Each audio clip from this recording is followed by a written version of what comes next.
Once upon a time, in a quiet, sun-drenched valley, lived a farmer named Ethan. He was a man who found joy in simplicity, living happily and alone on his small patch of land. He cultivated his own food, built his own shelter, and when the silence felt too loud, he filled the air with his own songs. Life was a tapestry of hard work and modest rewards, but he never went hungry, and a deep sense of contentment was his constant companion. This peaceful existence was shattered one morning by a sharp knock on his door.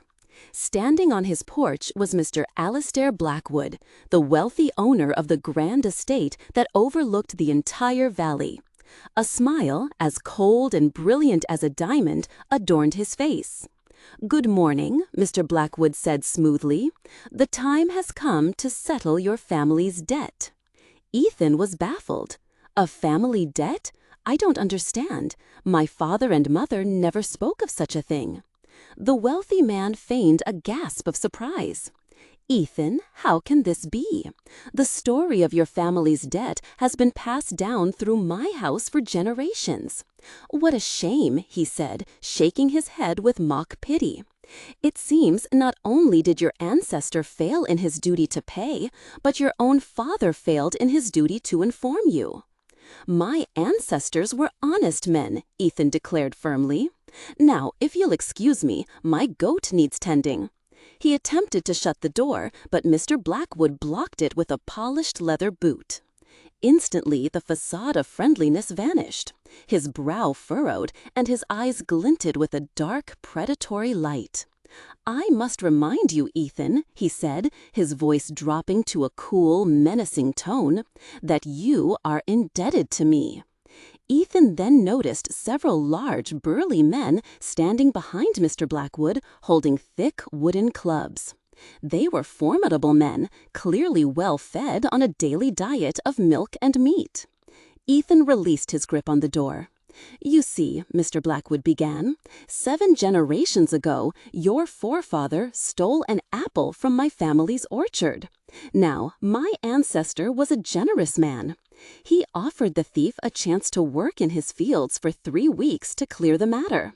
The man refused. So my ancestor made a different offer. The thief could take on a formal debt instead.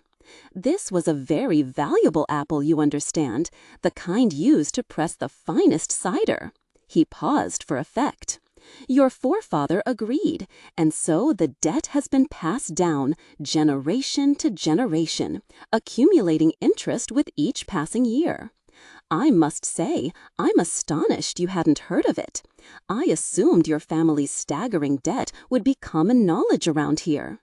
Of course, Mr. Blackwood conveniently omitted the truth, that Ethan's ancestor had been on the verge of starvation, that the master of the estate had offered him the apple as a supposed act of charity only to demand payment afterward. And when the debt was proposed, the poor farmer had defiantly said, "Write down whatever you wish, but I will never pay for that apple." Ethan swallowed hard, as if the phantom taste of that ancient apple was on his own tongue. How much interest has it collected?" he asked, his voice barely a whisper. Mr. Blackwood casually stated a figure so astronomical that Ethan felt his stomach clench, like a man who discovers his last source of food has been stolen. "Naturally, I am not a cruel man," the estate owner continued. "I will extend the same offer to you that my forefather made to yours. You may come and work off the debt. Based on the current interest, that will be 3 years of labor." Ethan's heart plummeted. But what choice did he have? He didn't possess a single coin to his name. If he refused, who knew what these men would do? With a heavy sigh, he relented. "I agree to your deal." "Excellent," Mr. Blackwood said with a snap of his fingers. His men moved in swiftly, escorting Ethan from his home. He didn't even have a moment to say goodbye to his goat before he was whisked away to the grand estate. For the next 3 years, Ethan worked tirelessly. He never shirked his duties, never arrived late, and his efforts generated considerable profit for Mr. Blackwood. As the end of the 3rd year approached, the wealthy man grew anxious. "I can't afford to lose this man," he thought. "Unlike the others, he works as if his very life hangs in the balance. How can I keep him here longer?" The following day, Mr. Blackwood summoned Ethan. "I have a new task for you. Take these 10 hares and graze them in the meadow. See to it that they become plump and ready for my table. But be warned, if you lose a single one, you will face severe consequences." Exhausted from years of toil, Ethan could only nod and accept the assignment. He led the hares to the open field, but the moment he released them, they scattered in every direction, vanishing into the tall grass like water slipping through his fingers. "Oh no," he cried in despair. "I've lost them all. He must have known they would run. This is just a trick to keep me enslaved here forever." Just as he was about to succumb to his frustration, an old man came wandering through the field, a worn pack slung over his back. The man was blind, so Ethan greeted him kindly. The old man asked why he sounded so sorrowful, and after Ethan explained his predicament, the wanderer reached into his pack and produced a beautiful hand-carved instrument. "This is a magic lyre," the old man explained. "Play it and see what happens." Ethan sat on a large stone and attempted to play. Having never held a musical instrument, it was a clumsy effort at first. He nearly gave up, but when he finally coaxed a clear note from the strings, the sound was enchanting, like a mountain stream flowing through a silent valley. Instantly, the 10 hares came bounding back to him from all corners of the meadow. "Oh, thank you," he exclaimed, turning to the old man, but he had vanished as mysteriously as he had appeared. When Ethan returned to the estate, Mr. Blackwood counted the hares and was stunned to find all 10 present. The next day, he sent Ethan out again, but this time he instructed his wife, Eleonora. "Wear a disguise," he ordered, "and follow him. Find out how he is managing to keep those creatures from escaping." So Eleonora dressed in the simple clothes of a commoner.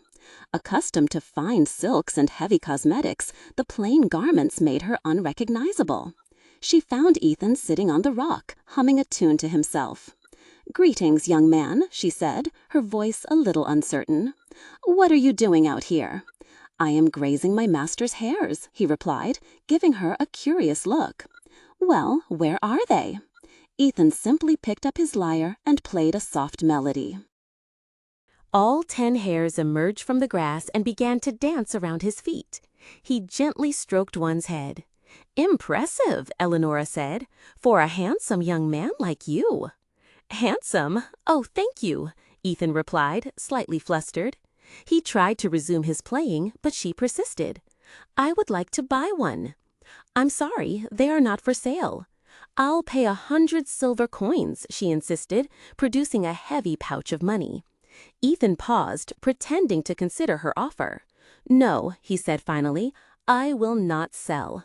"Please, I'll pay anything," she begged, taking his arm. She was surprised by its firmness, not with fat, but with solid muscle from years of labor. Ethan sighed dramatically. "Well, I suppose I could part with one, but my price is a kiss, and that's in addition to the 100 coins." "Done," she said without hesitation. Before he could react, she leaned in and gave him a quick kiss. Then she dropped the money pouch, scooped up a hare, and hurried away. "Wait, miss," Ethan called after her. "Don't hold it so tightly, you'll frighten it." She loosened her grip, and the hare sat calmly in her arms. But just as she neared the estate, it suddenly leaped from her grasp and bounded back towards the meadow. She didn't know that Ethan had already begun to play his magic lyre, calling the creature back to him. Eleonora explained what happened to her husband, conveniently leaving out the part about the kiss. The next day, he sent her out again, this time disguised as a man, complete with a ridiculous mustache made from goat hair. "My price remains the same as yesterday, ma'am," Ethan said, seeing right through her poor disguise. "If you wish to take one of my hares, it will cost you 100 silver coins and a kiss." Once again, she agreed. This time, the kiss lingered for a while, though the goat hair mustache was quite ticklish. And once again, as she walked away, Ethan warned her about holding the hair too gently, and then called it back with his lyre when she was halfway home. By now, Eleonora was enjoying the charade, thinking her foolish husband would continue sending her out day after day. But she gravely underestimated his greed. On the third day, Mr. Blackwood decided to go himself, disguised as a woman. His costume was even more absurd than his wife's, but Ethan played along, pretending to be charmed by the young lady. "They are such beautiful animals, aren't they?" Ethan said, holding up a hare to show its long, soft ears. "My master entrusted them to my care." "Yes, yes, how wonderful," the disguised Mr. Blackwood said in a high-pitched voice. "I would love to own one. How much must I pay?" "The price is 100 silver coins, but there is one more thing you must do. I ask it of everyone." "And what is that, handsome young man?" "Oh, I doubt a pretty lady like you would be interested in a poor farmer like myself." Mr. Blackwood simpered. "Absolutely not. You are quite charming." "All right then," Ethan said with a grin. "You have to kiss me." Mr. Blackwood froze. He let out a strangled gasp and jumped back with such force that his wig and dress fell away, revealing his true identity. He turned and fled back to the estate, shouting, "Eleonora, what have you been doing?" Ethan laughed until his sides ached. Then he turned to his furry companions. "Come on, my friends," he said. "Our work here is done." It was the final day of his 3-year contract. His debt was paid in full. He took the 200 silver coins he had earned from Eleonora and set out to see the world. In every town he visited, people initially dismissed him as just another poor farmer. But when he played his lyre and the 10 hares began to dance around him, crowds would clap and toss him coins. Soon, his fame spread across the land. People would see him coming and cry, "Look, it's the Rabbit Man!" The hares, upon realizing this, were not pleased at all, and they made a habit of nipping anyone who called them rabbits instead of the proper hares. But the Rabbit Man had a better ring to it than the Hare Man, so people kept making the mistake. And soon, much of the countryside had felt the indignant bite of the Rabbit Man's hares.